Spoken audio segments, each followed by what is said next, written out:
Purihin po ang Panginoon sa pagkakataong ito na pinagkaloob niya sa bawat isa sa atin at napakabilis ng panahon. Ngayon po ay March na at tayo po ay mag-celebrate ng ating anniversary, 24th anniversary this next Sunday. At nakaka-excite yung mga bagay na ginagawa ng Panginoon sa ating pong iglesia. Sa pagkakataon pong ito, nandun na rin po tayo dun sa last part ng sulat ni Paul kay Timothy. We will going to discuss yung Timothy chapter 6. At tayo pong lahat ay tumayo at ating pong basahin yung ilang part ng sulat ni Paul kay Timothy. So, ayan. 1 Timothy chapter 6, verse 11. But you, man of God, flee from all this and pursue righteousness, godliness, faith, love, endurance, and gentleness. Fight the good fight of faith. Take hold of the eternal life to which you were called when you were made your good confession in the presence of many witnesses. In the sight of God, who gives the life to everything, and of Christ Jesus, who, while testifying before Pontius Pilate, made the good confession, I charge you to keep this command without spot or blame until the appearing of our Lord Jesus Christ, which God will bring about in His own time. God, the blessed and only ruler, the King of kings and Lord of lords, who alone is immortal and who lives in unapproachable light, whom no one has seen or can see, to Him be honor and might forever.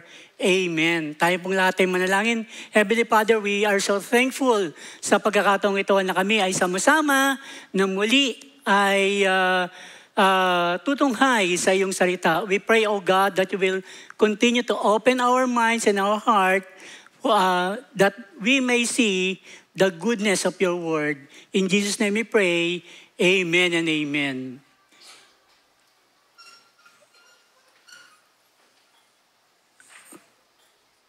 Last week, diniscuss po ni Elder Chito sa atin kung ano yung mga bagay na dapat na ituturo ni Timothy. Ano yung may group of people na ito bilang isang minister o pastor of that church in Ephesus, meron ka may encounter na iba't ibang mga group of people. At ito yung gagawin mo. Diba? Yun yung ating napag-aralan last week. Follow these rules. No, ito yung mga sinasuggest ni Apostol Pablo na dapat niyang gawin. Pero dito, ang focus nung huling sulat ni Apostol Pablo kay Timothy ay yung para sa kanyang sarili. No? Bilang isang pastor o isang minister na Timothy, ito ka dapat, ito yung dapat mong gawin. Alam po natin, na napag-aralan din po natin, na yung lugar kung saan si Timothy ay nagmi-minister, meron din pong mga false teachers. No? At ito yung na-encounter. Kaya bilang isang tunay na lingkod ng Panginoon, hindi lang yung teaching, yung dapat na sabihin ni Timothy, kundi yung kanyang buhay ay dapat na nagtuturo. Kaya dito makikita natin yung mga to-do list. Siguro, kanina, pinapakit agad ako. Sabi ko, hindi pa ako. may giving pa. So, sa ating church, dito sa GCF, meron tayong sinusunod. No, meron tayong tamang programa sa ating worship service. Kagaya ngayon, medyo naiiba. Kasi may right on of fellowship, meron din po tayong communion mamaya, kaya asahan natin, medyo matagal po tayo. Dry run po ito next week. Medyo matagal tayo kasi anniversary. Anyway, merong mga sinusunod. Ba? At hindi kagaya nung to-do list, pag nagawa mo na yan, tapos na. Ba, tayo, may mga to-do list din tayo. Meron tayong mga dapat na gawin. Pag mamamalengke tayo, ito dapat yung bibilhin. Ito dapat yung gagawin ko sa araw na ito. Meron tayong mga to-do list. This week, ito yung dapat kong gawin. But unlike the to-do list na ginagawa natin na pagdatapos natin, okay na, tapos ko na yon. Pero yung to-do list ni Apostol Pablo kay Timothy, ito is something that is going to do in a lifetime. As a minister, ito yung mga bagay na dapat na ginagawa. At bilang isang mananampalataya, tayo rin, hindi lang ito para kay Timothy, kundi sa bawat isa sa atin, kung kinikilala natin ang Panginoon bilang sarili nating tagapagligtas, ito yung mga bagay na dapat na nakikita. Kaya dito, makikita natin yung mga verb o mga action na dapat nating gawin. Flee, pursue, fight, take hold, keep, at marami pang iba. At kung titignan natin, ang dami naman pinagagawa ni Apostol. Kung ikaw si Timothy, parang ang hirap pala na maging minister ng Panginoong Hesus. Ngunit ito po yung dapat na ginagawa po natin bilang isang mananampalataya. Living out the gospel that we accepted, ay kinakailangan na ito po yung nakikita sa buhay natin. Kaya yung sulat po ni Apostol Pablo, yung huling bahagi, ito po yung mga bagay na dapat na praktikal na nakikita o ginagawa. Living out the gospel. Living out the gospel involves a determined effort to demonstrate the love and compassion of Christ. Bilang isang mananampalataya, hindi lamang po tayo passive. Okay. Nag-church tayo every Sunday. Praise God for that. Ngunit, meron din po tayong dapat na isagawa doon sa buhay natin. Letting your life a reflection of the good news of the gospel message. Yes, we are encouraged to preach the gospel. We are encouraged to share the gospel. But most importantly, that the gospel that we are sharing is reflected in our lives. Nakikita doon sa buhay natin. Kaya nga, paano natin may isasabuhay ang ebanghelyo ng Panginoong Jesucristo? Unang-una, we must flee false teachings and dangers of greed. Layuan mo yung mga maling katuruan at yung panganib ng ikaw ay maging greedy. So sabi nga rito, but you, man of God, flee from all this and pursue righteousness, gentleness, godliness, faith, love, endurance, and gentleness. So flee from all this. Ano ba yung all this? Ano ba yung dapat na takasan ni Timothy? Ano ba yung dapat niyang layuan? So, pumunta po tayo sa unang mga verse. Sabi rito, sa verse 2, these are the things you are to teach and insist on. If anyone teaches otherwise and does not agree to the sound instruction of our Lord Jesus Christ and to godly teaching, they are conceited and understand nothing. They have an unhealthy interest in controversies and quarrels about words that result in envy, strife, malicious talk, and evil suspicions. So, ito yung mga bagay na dapat iwasan ni Timothy. At ito rin din po yung mga bagay na dapat na iniiwasan po natin. At meron din po paalala sa atin. Doon sa Old Testament, sabi nga sa Psalm 1, "Blessed is the man who does not walk in the counsel of the wicked, or stand in the way of sinners, or sit in the seat of mockers." So, makikita natin yung pag-iwas sa mga ganitong katuruan o sa mga ganitong mga nagtuturo.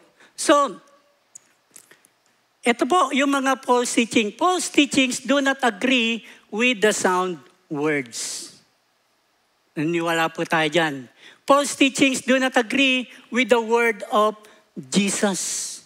Lagi na lang yung sinabi rito,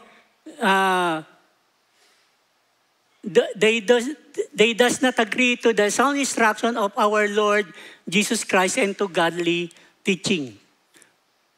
So false teaching do not lead to a Christ-centered life. Ba? Maaari na magaling mangaral, magaling mag-motivate, ngunit ang problema, hindi na ipapamuhay ang tunay na nais ng Diyos na ipamuhay natin, a God-centered life. Sapagkat hindi ipinamumuhay ang Panginoong, hindi ipinipreach ang Panginoong Jesucristo, natural, hindi ang Panginoong Jesucristo ang kanilang isasabuhay. So, false teachers also cause arrogance and divisions. Makita dito, they are involved in so much debate. Ba? Pagalingan. No, pagalingan mag-explain, pagalingan sa debate. Ano yung nagiging resulta nun? Yung pagkakawatak-watak. Naging-resulta ng arrogance. O mas magaling ako kaysa sa kanya. Ha? False teachers are also victims of deception. They were deceived by material gain. Ituloy po natin. Sabi rito, and constant friction between people of corrupt mind who have been robbed of the truth and who think that godliness is a means to financial gain. So, yung mga nagtuturo nung kamalian, sinasabi nila, pag ikaw ay godly, dapat ikaw ay yayaman. Ito yung isang deception. Ito yung mga tinuturo nila. Minsan nakakarinig ako, kaya ka naghihirap dahil pinaparusahan ka ng Diyos. Kaya ka naghihirap, hindi yan yung purpose ng Diyos para sa'yo. Kinakailangan, blessed ka, pinagpala ka. Ito yung malimit na maririnig nyo doon sa kanila.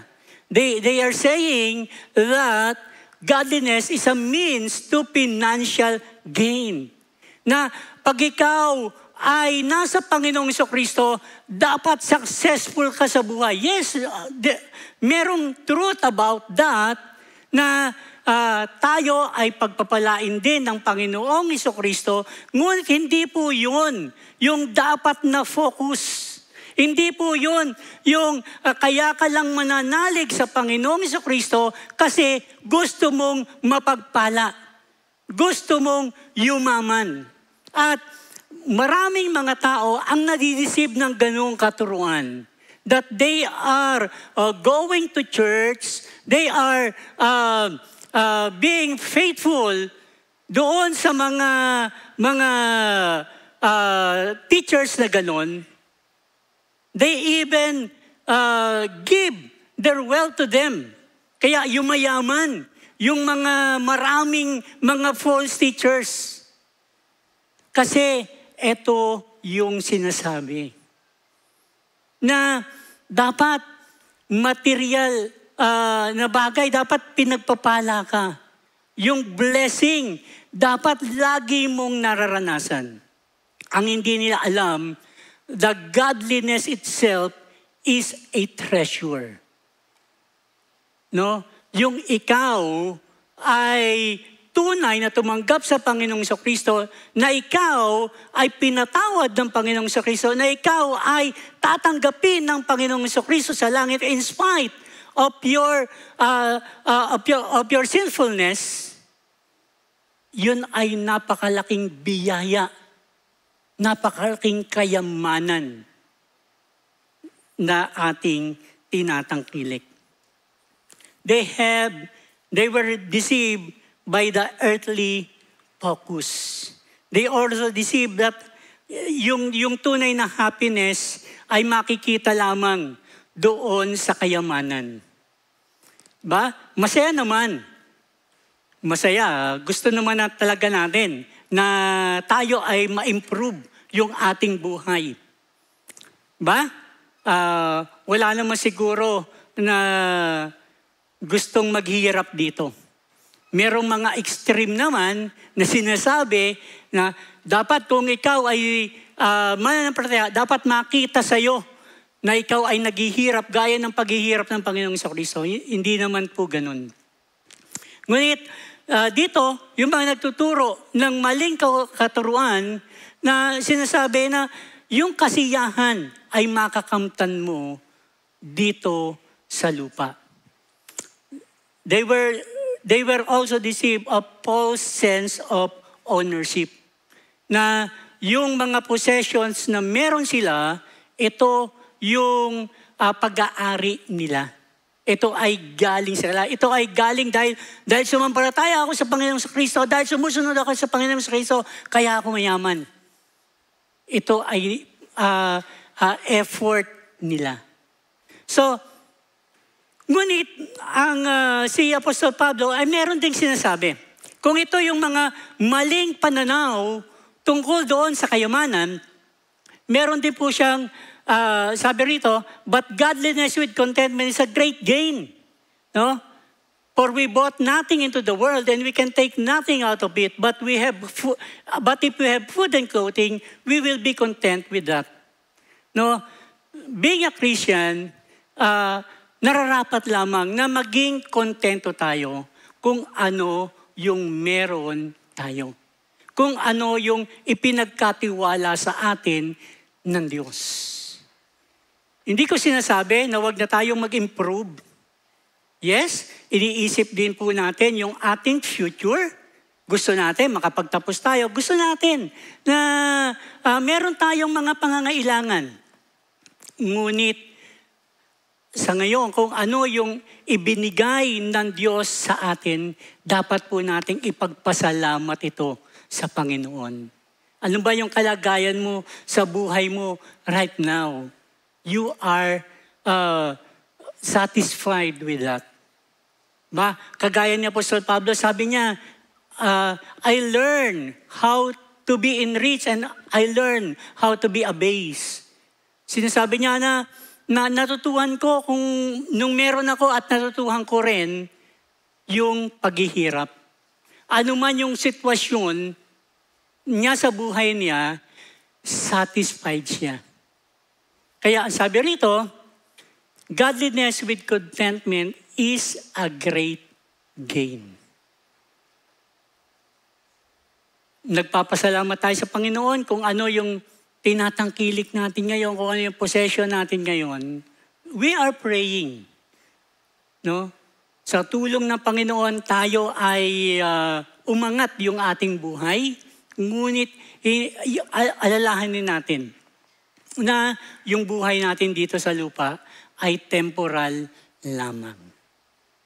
Hindi yung greediness, hindi yung eto na lamang yung iniisip mo. Yung mga financial thing that you are nakakalimutan, napuporget mo na yung mga bagay na ibinibigay ng Diyos at tinitignan mo lagi yung mga wala ka. Ba? Kaya nga, those who want to get rich fall into the temptation and trap into many foolish and harmful desires that plunge people into ruin and destruction. nakakagawa ng mga bagay na hindi maganda dahil gusto nila na sila ay yumaman. Na pinagtatiwalaan nila yung sarili nilang kakayahan. Kasi gusto nila yumaman sila. Kaya bilang mananampalataya, hindi tayo dapat na nagsusugal. Hindi po tayo dapat na pumipila dun sa loto. Hindi tayo dapat na tumataya sa wedding. Diba? Ito yung mga bagay, practical thing, na sometimes na natatrap tayo into that kasi gusto nating yumaman. Gusto nating magkaroon. Kaya tayo, minsan natatrap tayo. Kasi gusto natin na instant na ganyan. Diba? Nagkakaroon ng greediness. At yung greediness is something na nag-aanak. Pag greedy ka, nagiging jealous ka rin. O, buti pa siya. Meron ako, wala. Kaya kinakailangan meron din ako niyan. Kung ano yung meron siya, dapat meron din ako. Sometimes, mga maliliit na bagay, yung greediness nakikita natin minsan sa pagkain lang. No? Pagpila natin pagkain, dapat meron ako ha. Kukuha na ako ng para sa akin. Iniisip mo lagi yung sarili mo. Nga?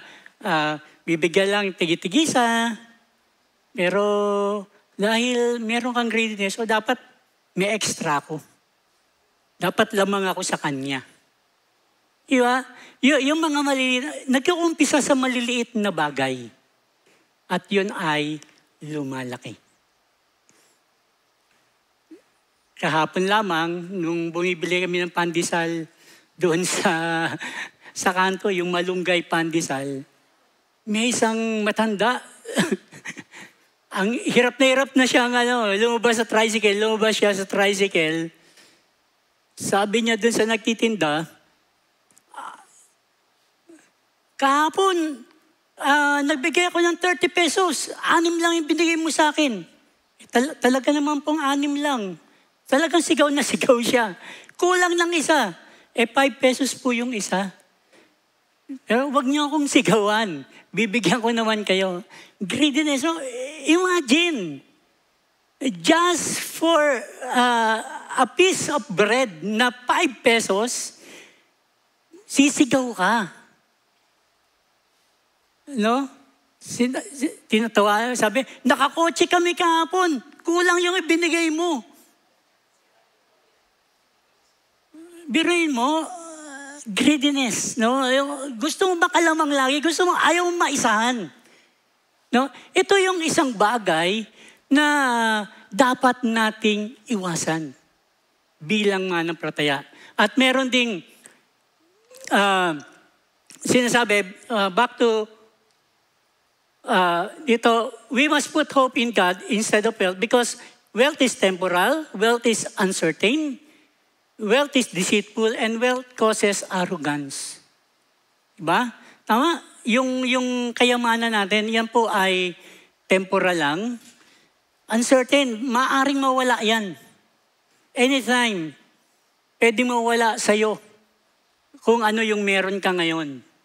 Wealth is deceitful, and wealth causes arrogance, na pag meron kang kayamanan, ikaw yung nasusunod. Ikaw yung may say. Kasi mayaman ako yung nagbigay niyan, dapat ako yung masusunod kung ano yung gagawin nyo diyan. I remember one time, merong isang church na nagbigay siya ng drum set. Nangangailangan, ang ganda ng kanyang layunin, kulang yung musical instrument. Oske, donate ako ng drum set worth 60,000. Yeah. Drum set yun, ha? Pero dapat, yung anak ko yung tutugtog. Diba? Sometimes it causes arrogance. sometimes we give something to church that sometimes dapat, yes, we should be a good steward of what God has entrusted to us. Pero when you give it to God, let God be in control. Let the leadership be in control. Kasi pinagkatiwala mo sila. Ba? So, it causes arrogance sometimes. Kung ikaw yung may pera, ikaw yung makapangyarihan. So, anong sabi ni Paul? Command them to do good, to be rich in good deeds, and to be generous and willing to share. Kung meron ka, ito yung dapat na ginagawa. Kung pinagkatiwalaan ka ng Diyos ng maraming bagay, dapat mas lalo kang gumawa ng mabuti.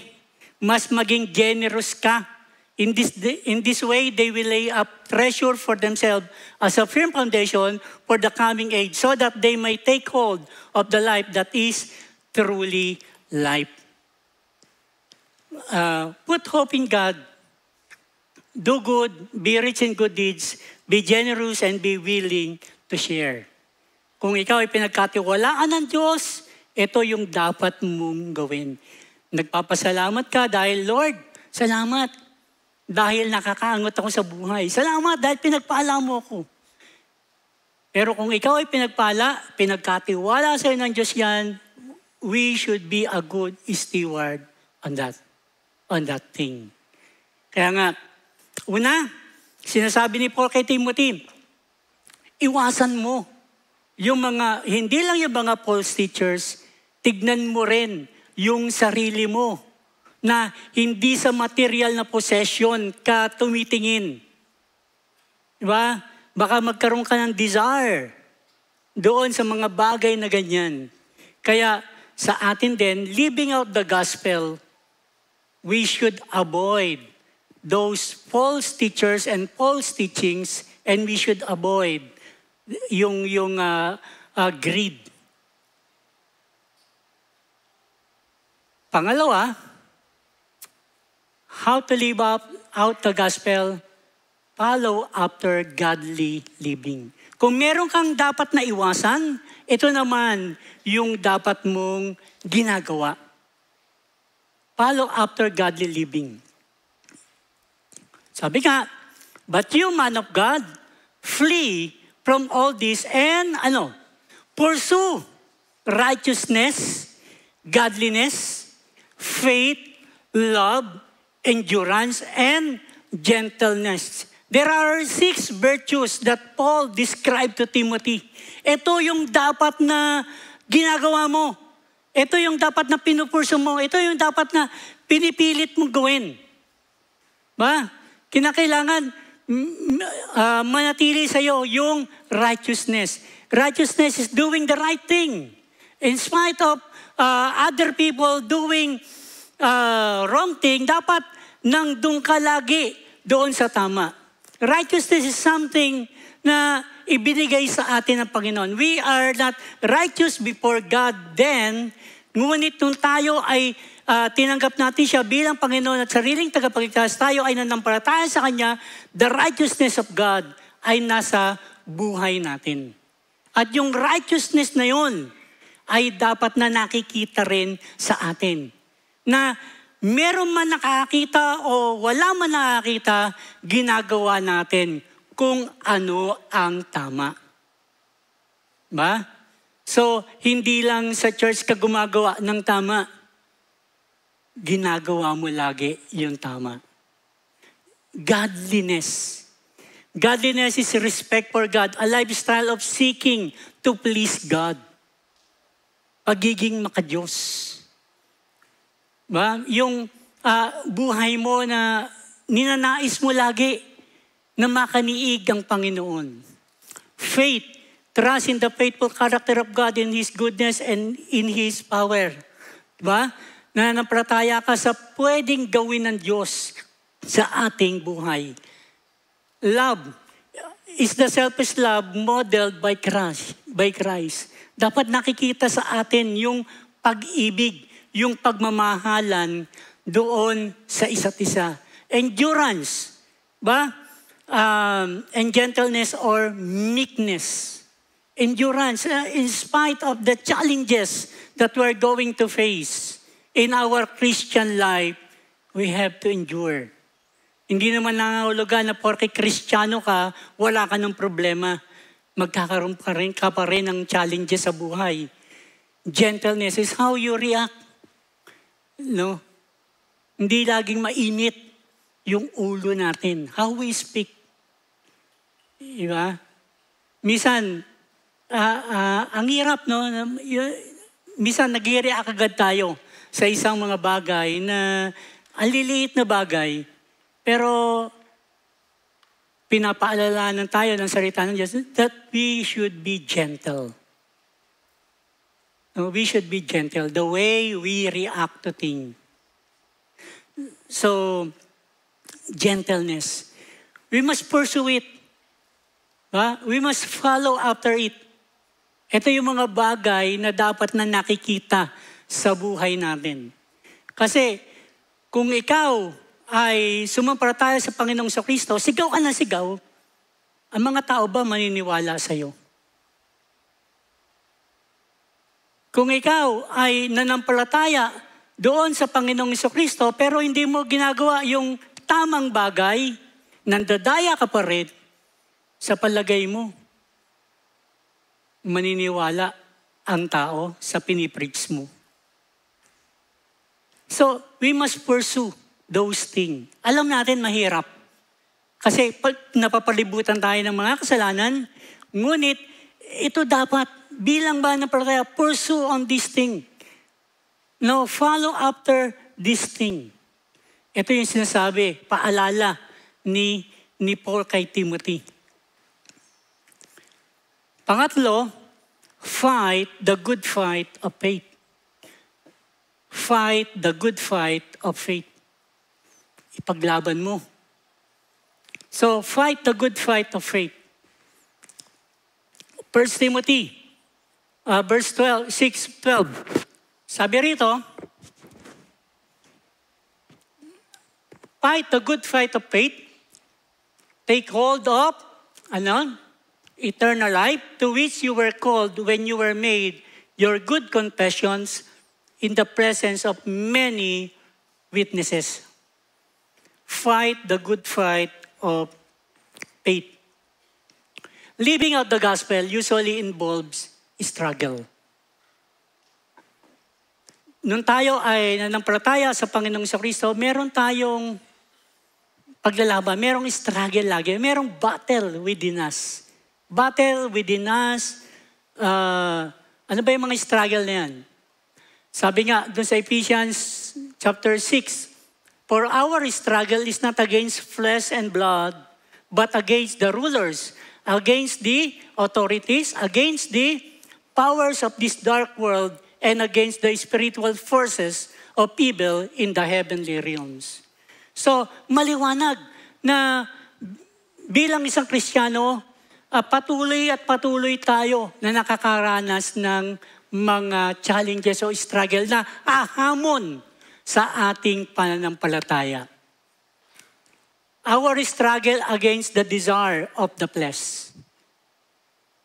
Yung struggle within ourselves. Ito yung mga, yes, we are a new creation when we put Christ in our heart. Sabi nga sa 2 Corinthians 5:17, if anyone is in Christ, he is a new creation. Old thing has passed away. Behold, new thing has come. But still, we are here in our body. At yung katawan natin ay patuloy na ginugusto niya yung pagkakasala. Kaya ito yung struggle natin. Gusto natin gumawa ng tama, ang daming mga mali. Kaya patuloy tayo na may battle against our own desire. The sinfulness in us. Yes, binago na tayo ng Panginoong Kristo. We are righteous before God. But still, we are living in a sinful world. Kaya nag-i-struggle tayo. Pagising pa lang sa umaga, magbabasa ba ako ng Bible o hindi? Simple, di ba? Makikita mo yung cellphone mo, may Biblia ka, ano yung uunahin mo? Struggle. Lalo na tumunog, may notification. Lalo na tumunog, crush mo. Ano uunahin mo? Ba? So, maraming struggle. Our struggle against the pleasure of the world. The pleasure of the world. Ito yung ibinibigay ng mundo. Ito yung mas masarap pang manood ng Netflix kaysa makinig dyan. The pleasure of the world. And the pressure of the world. Yung mga bagay na darating sa buhay natin, that we will question God. Lord, bakit ganito yung nangyari sa akin? In spite na ako'y nananampalataya sa iyo, bakit ang daming mga problema na dumarating sa akin? Sabi nga, yung battle natin is not against flesh and blood. Araw-araw. Kaya fight the good fight of faith. Napaka-importante yung ating panahon sa Diyos. Fight for your time with God. Fight for your time with God. Your daily consecration before God. Your daily communion. Your daily commitment to God. Fight for it. Ba? Yung mga ilan sa mga binabible study ko mga kabataan, tinanong ko sila, nagbabasa ba kayo ng Bible? Yes, nagbabasa sila ng Bible. May mga journal pa iba. Kailan kayo nagbabasa? Pastor, pag may time ka lang ako. No? Praise God, nakakapagbasa sila, pero the problem is, pag may time lang ako, paano pag marami ng, sabi ko, paano pag marami na kayo assignment? So nakakalimutan nyo na. Oo nga, Pastor, ganun. Diba? Natural thing. We should fight for our time with God. If you will not going to schedule it, it will not happen. Tayo, we are, ini-encourage tayo to read the Bible in 1 year. Ito para sa atin. Ito, maraming mga challenges. Sometimes, kahit ako minsan, nakakalimot. Sometimes, pumapalya, pero naka-schedule.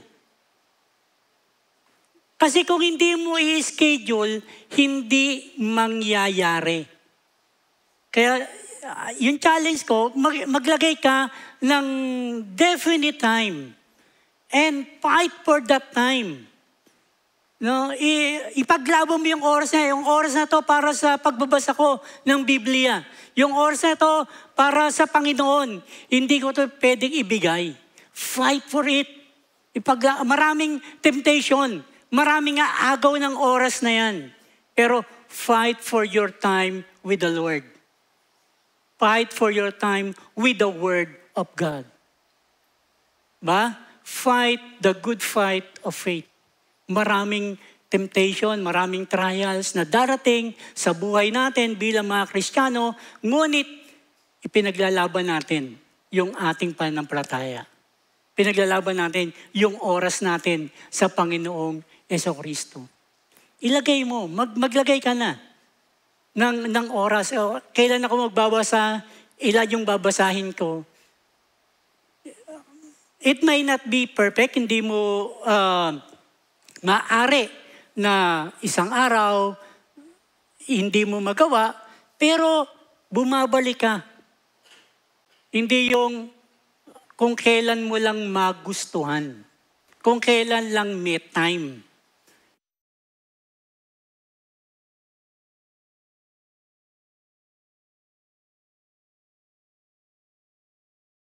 Tayo, bilang mananampalataya, fight the good fight of faith. Ipaglaban mo.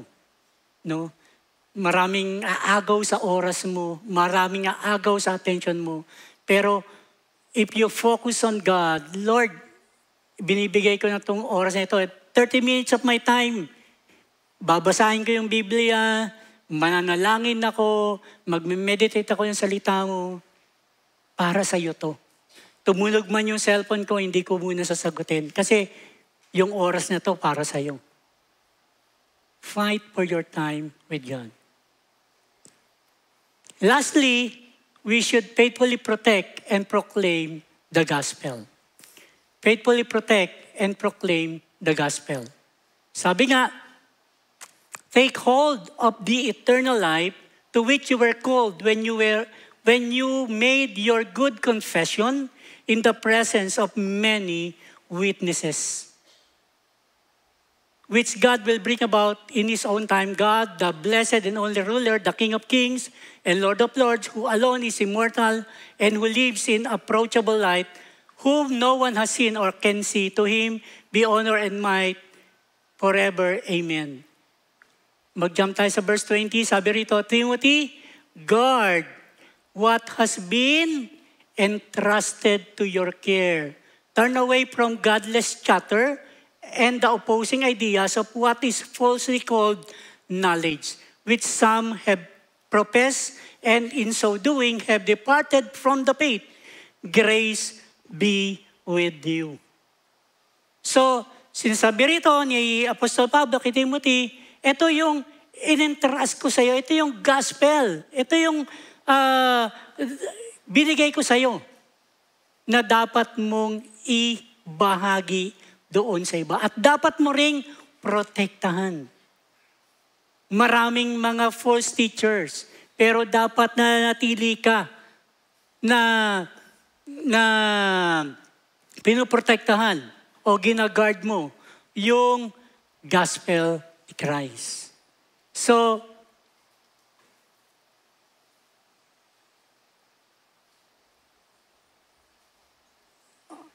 we are called to defend the gospel. You know? So, maraming mga katuruan, ngunit patuloy tayo na mananatili doon sa itinuro sa atin. We should demonstrate the gospel. Ipinapakita natin ito sa magitan ng ating buhay, and we should declare the gospel. Share it, proclaim it. Napaka-importante bilang mananampalataya na ating ibinabahagi ang salita ng Diyos. Kagaya ni Paul, the gospel was entrusted to Timothy. And the gospel is also entrusted unto us. Sabi nga, know Christ and make Him known. Kung gusto natin ang mga tao ay makakilala sa Panginoong Kristo, dapat yung gospel na yan nakikita sa buhay natin at atin din po itong ipinapahayag. Hindi lamang ng ating buhay, kundi ng ating bibig. Gamitin natin yung buhay natin bilang maging daluyan ng pagpapala sa iba by declaring or proclaiming the gospel to them. Live out the gospel, we should flee false teachings and dangers of greed. Iwasan natin yung maling katuruan. Follow after godly living. Ipakita natin yung mga bagay na nais ng Diyos na makita sa buhay natin. Fight the good fight of faith. Patuloy nating ipaglaban yung pananampalataya natin. Alam natin maraming challenges, pero gumagawa tayo ng kaparaanan. Then faithfully protect and proclaim the gospel. Dito natin may papakita that we are living out the gospel of Christ. Tayong lahat ay manalangin. Heavenly Father, we are so thankful, Lord, sa iyong paggabay sa amin. Salamat sapagkat kami, Panginoon, ay iyong iniligtas, sapagkat we are righteous before you. Lord, alam po namin na marami pong struggle upang kami mamuhay bilang isang Kristiyano, ngunit salamat sa iyong paalaala sa amin. Mga bagay na dapat naming iwasan at mga bagay na dapat din naming gagawin. Panginoon, guide us always with your word.